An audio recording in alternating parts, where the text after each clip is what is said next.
Marlène et Jean-Claude sommes très heureux de te présenter une émission très spéciale afin de comprendre les faits d'actualité.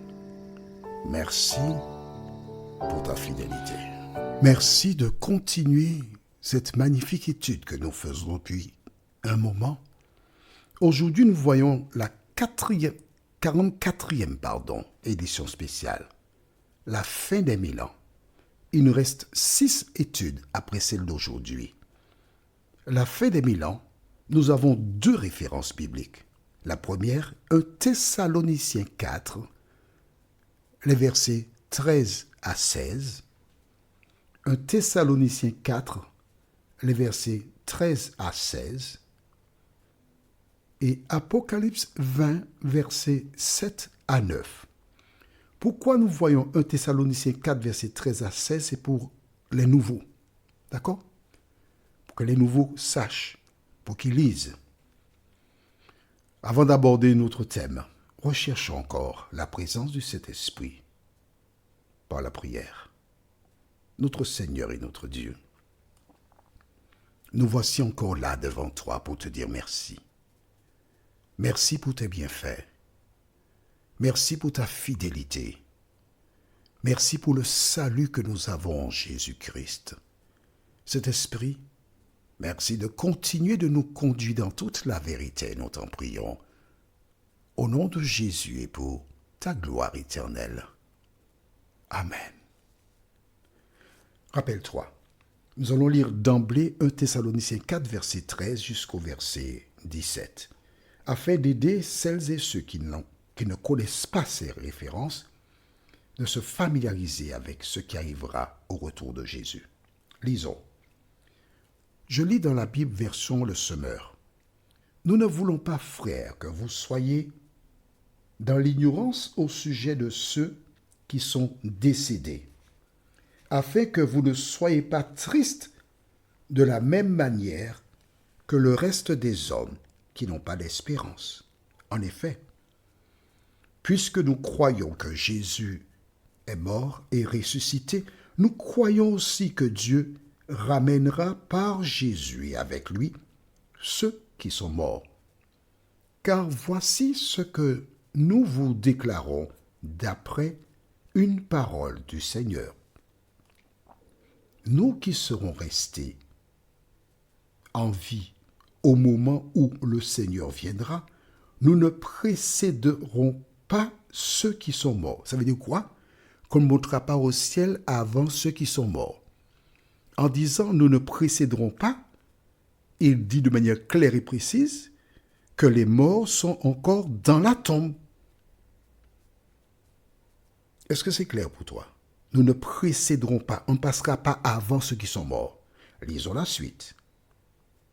En effet, au signal donné, sitôt que la voix de l'archange et le son de la trompette divine retentiront, le Seigneur lui-même descendra du ciel, et ceux qui sont morts unis au Christ ressusciteront les premiers. Donc tu vois bien qu'il n'y a personne au ciel, puisque ce n'est qu'au retour de Jésus que les morts en Christ ressusciteront les premiers. Tu as bien entendu le mot? Les premiers. Verset 17. Ensuite, nous qui serons restés en vie à ce moment-là, nous serons ensemble enlevés avec eux dans les nuées pour rencontrer le Seigneur dans les airs. Ainsi, nous serons pour toujours avec le Seigneur. Est-ce que c'est clair pour toi? C'est bon? Donc, je récapitule. Tu sais, l'enseignement, c'est quelque chose que j'aime, quelque chose de bien aussi. Jésus revient un soir. Et quand il apparaît dans le ciel, toutes celles et ceux qui n'ont pas fait la paix avec lui chercheront un asile dans les cavernes et diront aux montagnes et aux rochers, tombez sur nous, cachez-nous de la face de l'Éternel. Pourquoi? Parce que Dieu avait expliqué à Moïse que nul ne peut voir ma face et vivre. Donc, toutes ces personnes qui seront vivantes et qui n'ont pas fait la paix avec Dieu seront terrassées. Elles vont mourir. Les saints, comme tu as vu, ressusciteront. Donc, rappelle-toi, il n'y a personne au paradis. Personne en enfer. Ils sont tous dans la tombe. Puisque la Bible te dit, ressusciteront premièrement. S'il y a un premièrement, c'est parce qu'il y a un deuxièmement. Ok? C'est clair pour toi? Et donc, ces personnes sont emportées. Elles montent au ciel. Et elles régneront avec Christ pendant 1000 ans. Tu te rappelles? Nous avons vu ça. Bien. Pendant qu'ils sont là-haut, les saints, Satan est seul sur la terre. Et ça, c'est une prison pour lui parce qu'il n'a personne à tenter. Les autres morts, que deviennent-ils? La Bible déclare, il ne revient point à la vie jusqu'à ce que les 1000 ans soient passés. C'est-à-dire, c'est une grosse minuterie. Au terme des 1000 ans, nous avons vu précédemment que la ville sainte, elle descend du ciel, elle se pose sur terre. Les autres morts, au verset 5, rappelle-toi dans Apocalypse 20, verset 5, la Bible déclare, les autres morts ne reviennent pas à la vie avant que les 1000 ans soient passés. Donc, au terme de 1000 ans pile, c'est Dieu qui connaît exactement l'heure. Voici donc les méchants qui ressuscitent. Et Satan qui va vers les nations. Charlemagne, Hitler, Napoléon, tous ces grands hommes de guerre et compagnie. Voici la cité. On va attaquer la cité. Et ils sont comme le sable de la mer. Plus encore. Lisons maintenant dans Apocalypse chapitre 20. Versets 7 à 9.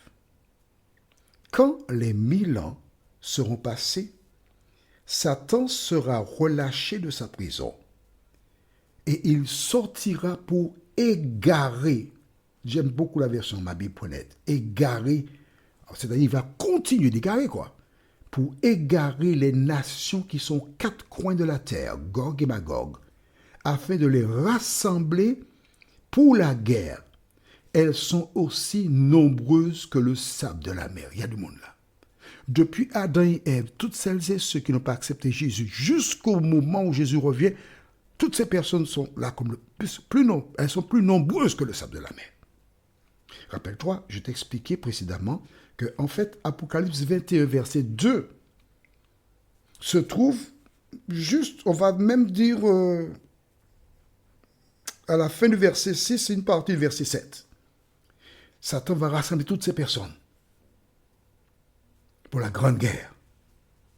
Et nous passons maintenant au verset 9. Ils montèrent sur toute la surface de la terre. Et ils encerclèrent le camp des saints et la ville bien-aimée. Mais un feu venu de Dieu descendit du ciel et les dévora. Mon ami, écoute-moi bien. J'ai eu l'occasion d'échanger avec beaucoup de personnes de communautés religieuses. Et un jour, quelqu'un est venu au domicile de mon père pour dire que Dieu est amour, Dieu n'est pas méchant, et qu'il donnera une seconde chance à ceux qui ne sont pas prêts au retour de Jésus. Ça, c'est un mensonge.